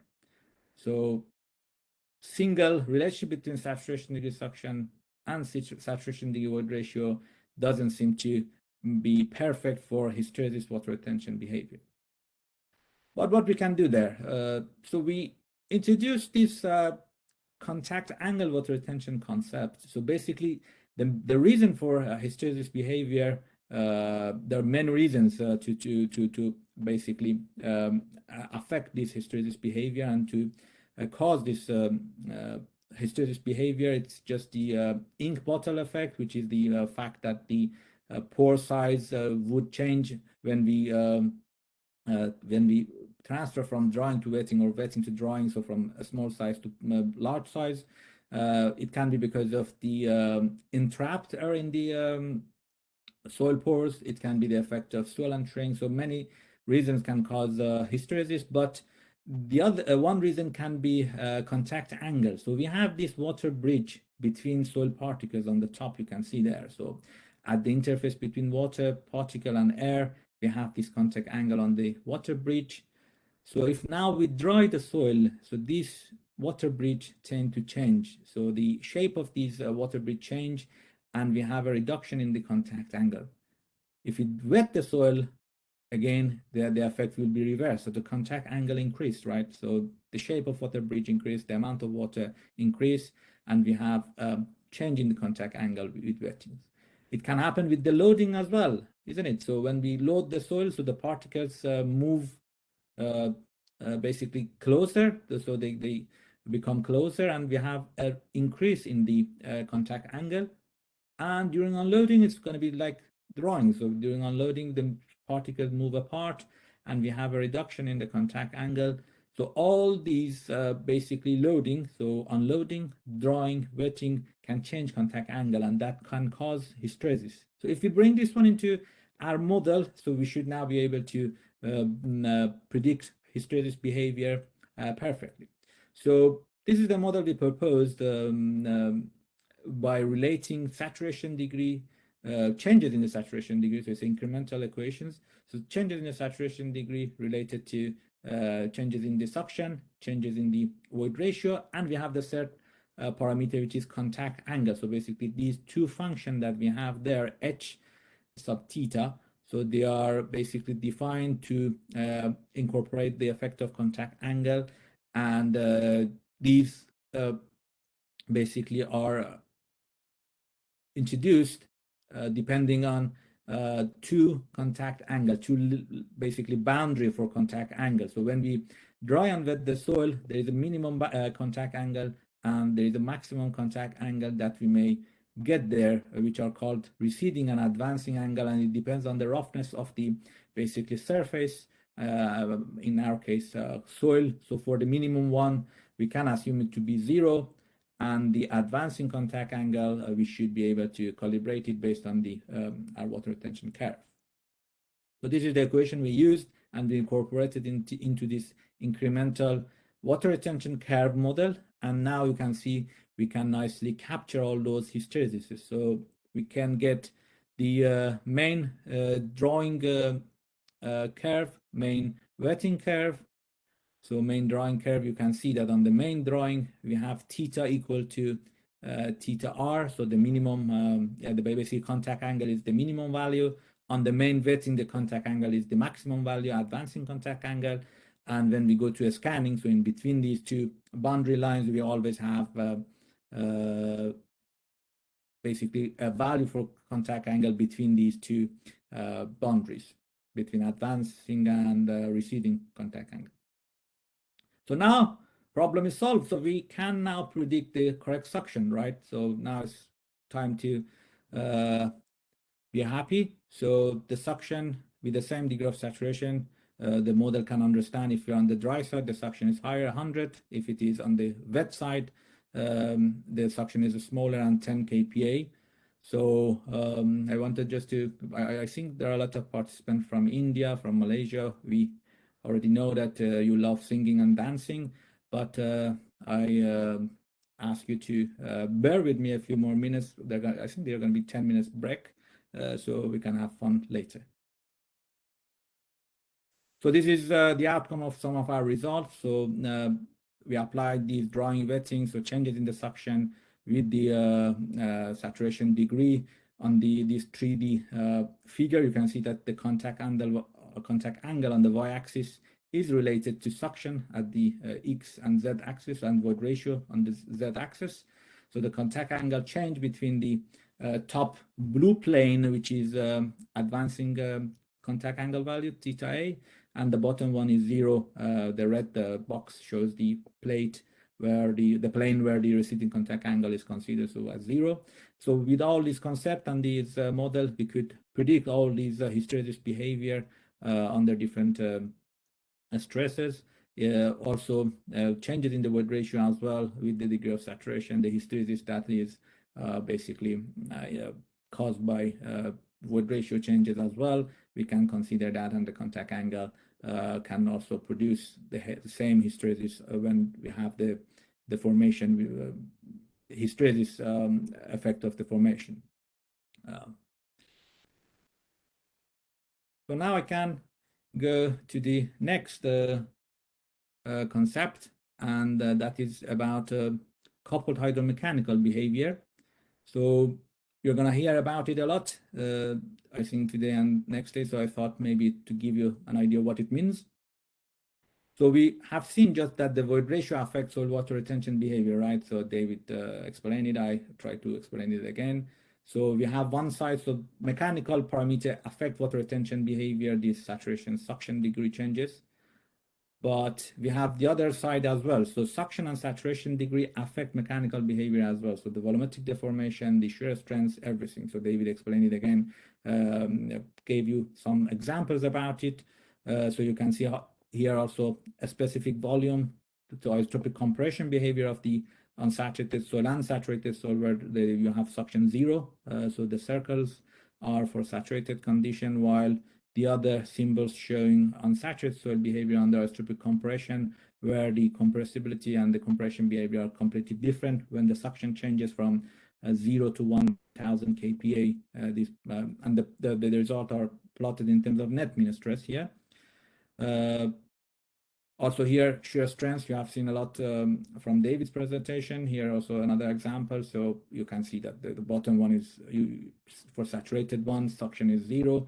The red line shows the strength, shear strength, or in this case, the vitric stress of the saturated one. But when we have higher suction, 100 kPa, 300 kPa, the strength increases and we have other lines.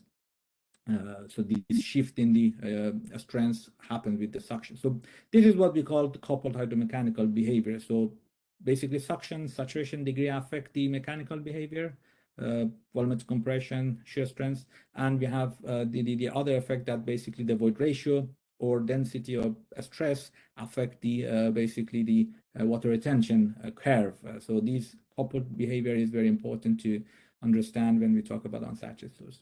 Once again, just to give you an idea, we have effective stress Cherezagy, the further soil mechanics for saturated, but it doesn't work saturated soil, but it doesn't work for unsaturated. So we tend to use this effective Bishop stress as the contribution of, we have contribution net stress, which is basically total stress in field condition, because air pressure is 0 at atmosphere. And then we have combination of saturation degree and suction. Basically, you can see that the contribution of saturation degree and suction can be incorporated in the mechanical model, in the mechanical behavior through Bishop stress. So here we did the same thing with the same thing that David did with some other materials. We did it for clay sand. You can see that showing the vitric stress in terms of net mean stress can cause these contours of critical state lines from saturated blue points to red ones with suction, and as the suction increases, it goes up. But when we plot them in terms of Bishop stress, so at the bottom you can see the equation there, the contribution of saturation degree and suction, there we can have a relatively nice single line. It doesn't mean that it works for all materials. For, as David explained, for low saturation degree soils, it may not work well. So we may use other frameworks. There are many frameworks proposed for mechanical behavioral soil. I think Marty tomorrow will explain some of them. But I'm gonna finish my presentation by giving you an example of how we use all these concept framework for engineering case. The case I'm going to talk about is just the research project we did at Durham with Professor David, with Dr. Ashutosh, who is going to talk about the cyclic test results later, I think this afternoon. So, but the whole idea was to understand if the infrastructure like railways and roads are sustainable against the changing climate. So for that, we have to basically apply loading and unloading and drying and wetting to the soil, because if, as you can see on the left side, if we consider a sample below the ballast of the railway embankment, so in the subgrade, so we have the soil sample that is subjected to loading unloading cycles, so these axial cyclic loads because of the passing traffic. And in addition to that, we have drying wetting effect of the climate change. So environmental loading always needs to be considered because we have this climate change, these dry seasons, wet seasons. So combination of these actual cyclic loads and drying wetting cycles should be considered when we talk about all the behavior of these infrastructure, the soils used for the construction of these geostructure. And basically this then bring us to principles of unsaturated soil mechanics. Again, starting with water retention curve, the frame that has been developed at Durham University, different from pressure plate, different from suction control odometer. We don't control suction there. We just allow the water to naturally dry and wet, and we monitor suction. So we measure suction. We can measure suction continuously. So that red curvy line, so that red and blue continuous values shown there are measured by this equipment continuously. So everything comes without any stoppage. But we also measure the suctions using discrete methods, so using the same equipment and also WP4, where you have seen in the David's presentation. So all points are there: drying curve, wetting curve, so hysteresis behavior. So we can recognize these main drying, main wetting, and scanning curves in between. So the model we proposed using there wasn't the contact angle, because the contact angle has some limitations in the shape of the curve to predict the maybe some shapes of the curve which we had there. So we used a different approach. So we basically, for the dry curve, so main drying curve, you can see there we used a Van Genugten formula. For the wetting curve, we use the same Van Genugten formula, but with a different parameters. So basically, by changing the parameters, you can have different curves. And for the scanning, as long as they stay between these two main curves, they can be predicted by some incremental equation.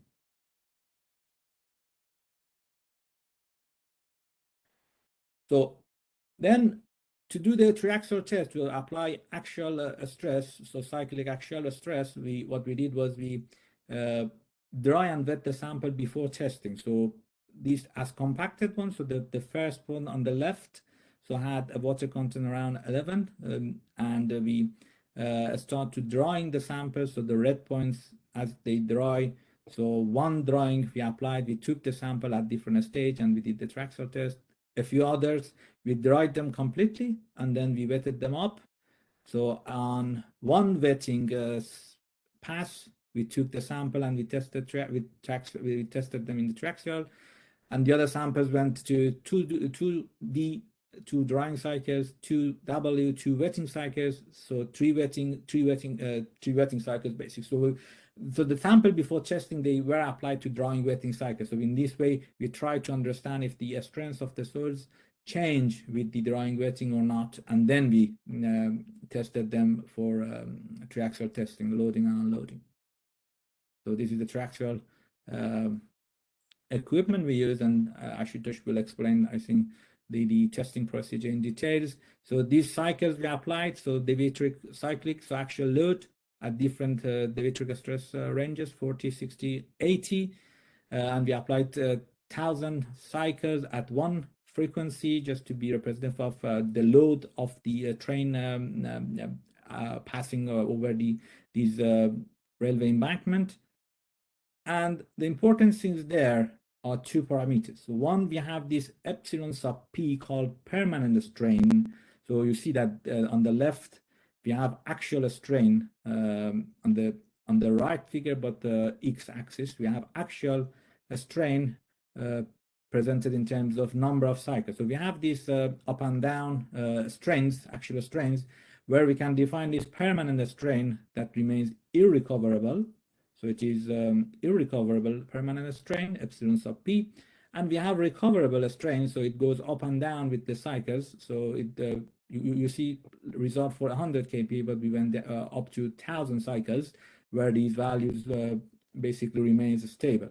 So from this recoverable strain, we can calculate resilient modulus. It's like a modulus of the elastic modulus that maybe you're familiar with. Resilient modulus is just the cyclic deviatoric stress that we apply in the triaxial testing divided by recoverable strain. So these 2 parameters, epsilon sub p and m sub r, are very important in design and understanding the behavior of railway embankment when they are subjected to cyclic load.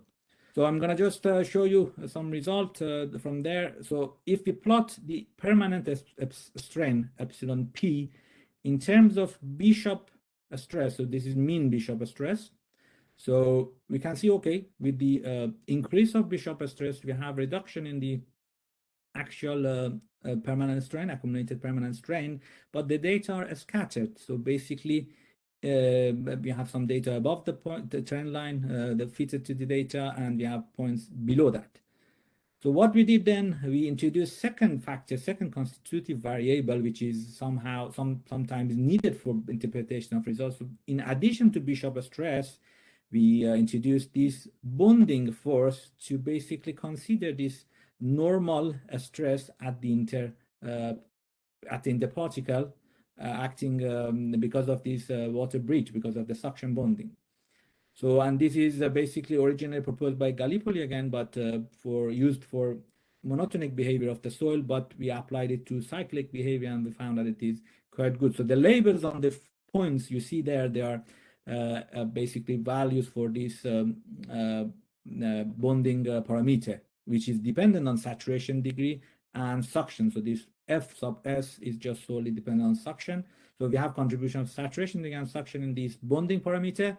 And if you look at the figure, the points having bonding parameters below 0.5 stay above the line, and the points having bonding parameter the points having below 0.5 stays above. The points having values of bonding above 0.5 staying below the line. So with the increase of bonding parameter, basically we can see that the accumulated permanent strain reduces. So basically suction provides the strength and the bonding provides us less deformation. So now if you plot them in terms of a stress ratio, cyclic deviatoric stress divided by Bishop stress, so we can see clearly the effect of bonding. So the bonding in these contours, you can see from 0.64 to 0.32 reduces, and we have higher permanent deformation, which is not good. So we want to have a higher suction, higher bonding, and less deformation during the performance of these railways. So what we did, we predict the suction from the equation I explained earlier. We applied the suction into these bonding values and Bishop stress, and we basically propose an empirical equation relating the permanent strain to Bishop stress ratio to bonding parameters. So these F dash parameters, the functions you see, they are all dependent on the bonding parameters. So basically this equation now, all these lines you see there, they are basically prediction of these formulations. So you can see, for instance, with the 0.4, we have 2 points that has 0.46, 0.24, or for lower points, we have something around 0.6 that are matched well with these lines. So we can predict basically permanent strain by using these constitutive variables, Bishop stress, as well as the bonding parameter. And the last one, we did the same thing for resilient modulus.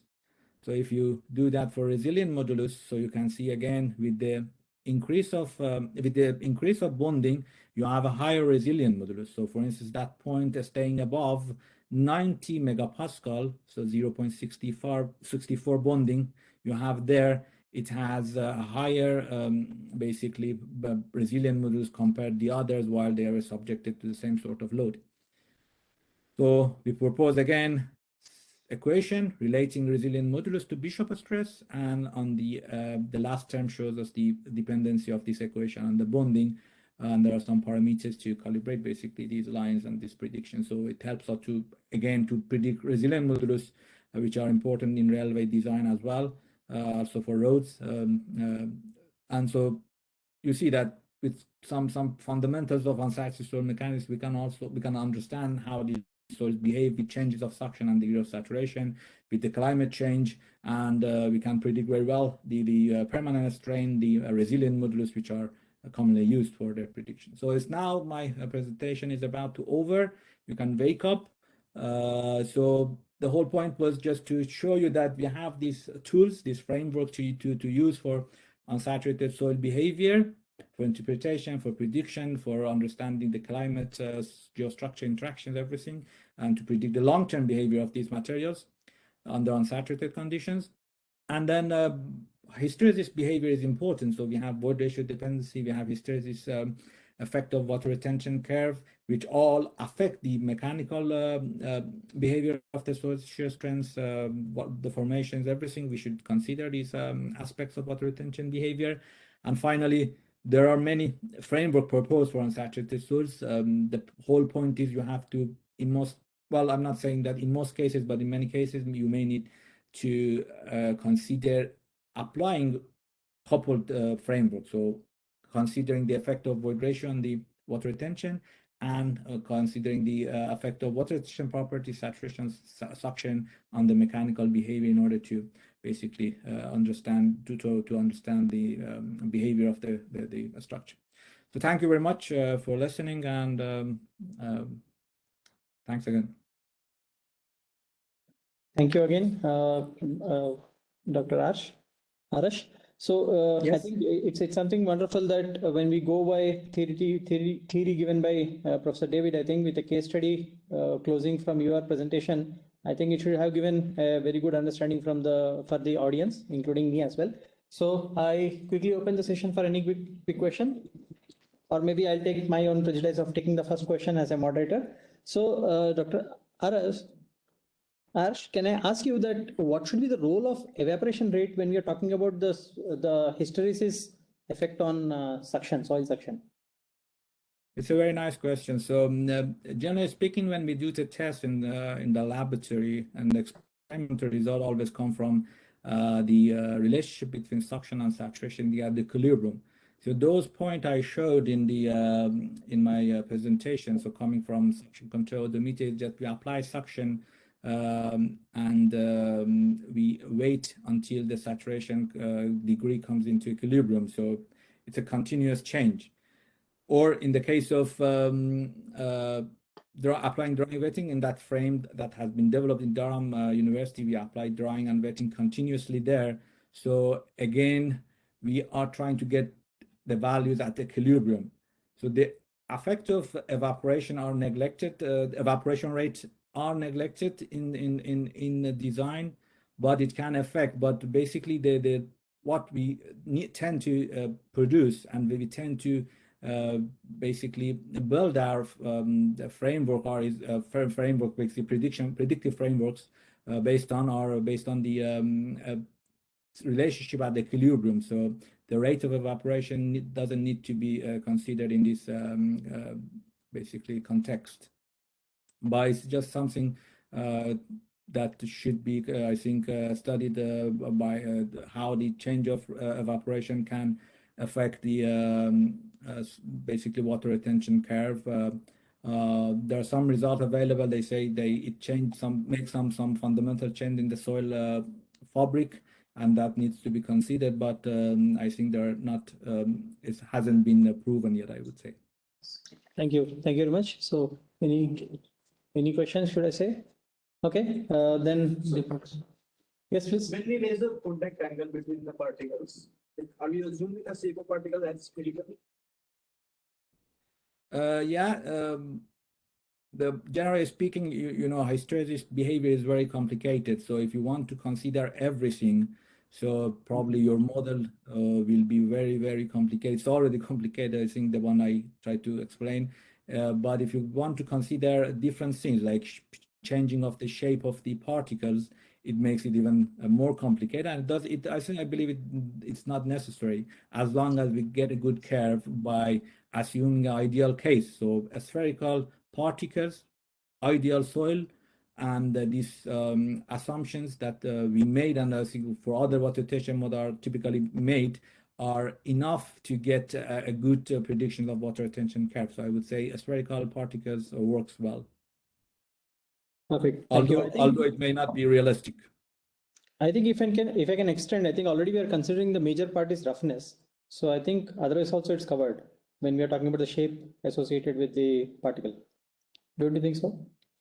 Yeah, if it's just a matter of having how the contact angle, basically the form on the at the interface of particle and the water, yeah, we consider this roughness through receding and advancing contact angle, and in that way maybe the roughness is considered, but the shape may have also effect on the basically process distribution and the basically the relationship between the saturation degree and suction itself, which is maybe independent of contact angle, which is neglected in that way. But I agree, roughness would be considered in that way.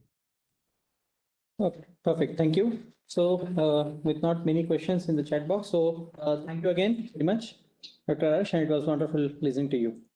Thank you all. Thank you.